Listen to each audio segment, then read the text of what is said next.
Hey, Kelly from K&D Excavating again here at Versa Homes. Today we've got a big hole in the ground, and what we're doing is we have to shore back here because the lot's so steep, and we have to retain our entire excavation so it's safe for all the forming crew to be working here. So we've exposed everything down to native hardpan up in this area and realized that we don't have native hardpan at an ideal height here yet. So we'll end up leaving this alone and come back and focus on this side, working our way this way and taking all shoring measures into hand as we go where applicable along the Sierra Escape wall, as well as, if you notice, there's a white pipe over here, which is a main drainage line that goes down and takes all the groundwater and rainwater from behind this wall.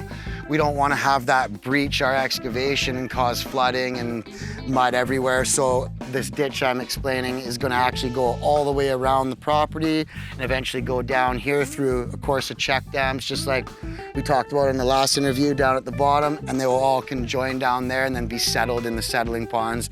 Out we go, clean water again. And basically the only other thing than that is just try not to roll rocks down the hill and keep everything safe and efficiently moving. We've got one machine up here digging, passing down the hill, another machine loading, a track dumper to take everything down constantly all day, and another machine at the bottom loading out.